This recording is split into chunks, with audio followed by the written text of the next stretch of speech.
Let's learn how to use the poll quiz tool. This is helpful when you're giving a presentation and you want to ask a question.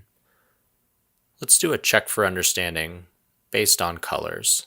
So what we're going to want to do is open the magic box, which is in the main toolbar. And then once that's open, find the poll quiz button, which is on the far right with the question mark and check mark. You can ask different kinds of questions like multiple choice, true, false. Let's go ahead and start with multiple choice. From here, we need to type in our question, so go ahead and do that.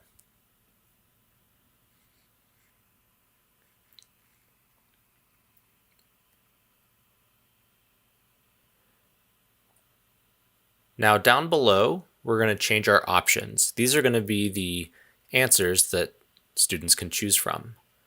Notice that just above options, you can also add instructions if you would like to. In the options, you'll also see trash cans on the far right. These are for if you want to delete any options. If you would like to add an additional option, click the Add Option button at the bottom of the options box. You can leave these unchecked, but if you check one of the options, this will make it the correct answer. Finally, let's change our countdown timer at the bottom to change how much time students have to answer this question. Let's set the minutes to 0 so students have 30 seconds to answer. Then click the check mark on the bottom right to add this question to our question tab. You'll see the question pop up over here under the Questions tab. Now click the plus button at the bottom of the Questions tab to add a new question. This time we'll add a true-false. Just like before, we'll add our question. You can change the options as well, but we'll leave them at true-false and check true. Also, let's change our countdown timer again.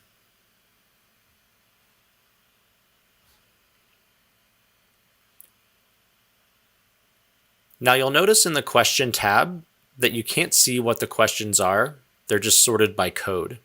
If you want to see what the question is, enable the Show Question slider at the bottom of the Questions tab.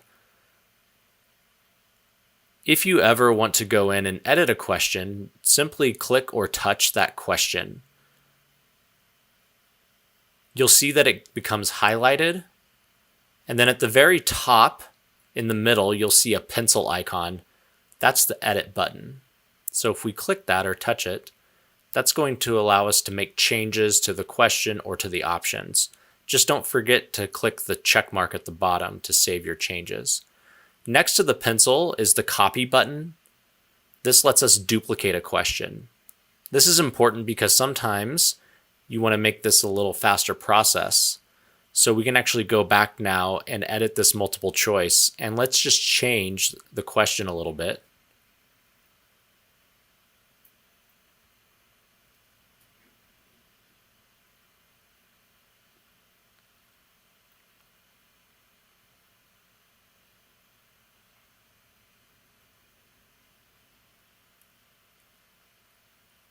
And now that we've changed the question, we just need to change the correct answer. So we'll uncheck green, and then we're going to check brown. Again, don't forget to click the check mark at the bottom to save it. It's important to note that you can save your questions to your Canvas. The way that you do this is you simply access File Management from the main toolbar. Remember, File Management is the folder icon in the main toolbar. All you have to do is save it like you normally save a Canvas, and you'll see at the top next to the name of the Canvas the poll quiz icon. That means that the questions have been saved, and if I open this tomorrow or next week, those questions will still be there, as you can see here when we open poll quiz in the magic box. Now that we have all of our questions ready, we need to let our students join. They need to join through the Teacher Board portal. There's two ways you can access this. One is by clicking the back button in the top left part of Poll Quiz. And then you'll see a QR code there in the middle. If we touch that, it will show my board portal, which is myviewboard.com/sharp. Likewise, we can access our board portal by going to our name in the top left corner. You can see again, myviewboard.com/sharp. This here shows us how students log in. Again, they go to the URL with your board name, and then down here they're going to type in their name. When they click confirm, it'll take them to your board portal, and you'll see Poll Quiz there as an option. Now when students click on Poll Quiz, it'll show this waiting for question window. They won't actually get the question until you as the teacher submit it to them. So let's go back to the teacher view to see how to submit a question to students. To start the quiz, go ahead and click the play button at the bottom of the Poll Quiz window, and you'll see here the question goes live and the timer starts. Let's look in on the student side where they can see the timer also counting down, and they can choose their answer and submit it. When a student submits an answer, you'll see a responder count at the bottom showing you how many students have responded. When the timer runs out, this question will be closed and students can no longer answer. Now that this question is finished, let's check the class summary by clicking on the hamburger icon at the bottom of the window. In the summary, I can take a screen capture by clicking the expand button at the very top of the summary, which will expand the result, allowing me to click the camera icon, which is the screen capture in the top right. Here's my notification that the results have been captured. Now we can close this and get ready for our next question. But if we don't want to do each question individually or manually, there is a way to tell Poll Quiz to automatically advance to the next question. Just find the automatically start the next question slider at the bottom of the question tab. Now when we start this question, it will go just like normal. Here's the countdown.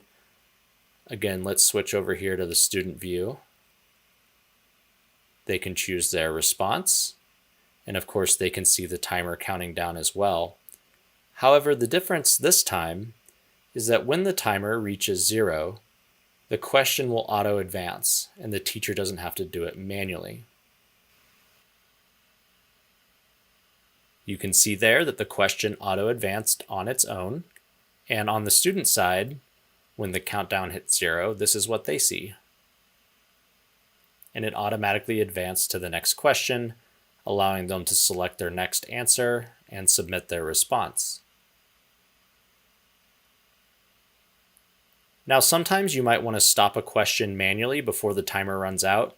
Simply click the stop button at the bottom of the Poll Quiz window to stop the question. This will prevent students from answering. You can also save all the individual results by clicking the CSV file icon. This allows you to save the results to your local storage or to your cloud. Once you select a folder, you'll be asked to give the file a name. Again, it is a CSV file, so it's kind of like a spreadsheet, which allows you to look at individual student results. Here we can see that screenshot from earlier that I took of the class summary. It's just an image and saves as part of your presentation. If you teach multiple classes and you want to do this Poll Quiz again, you need to reset the answers. So make sure you save those individual student responses first.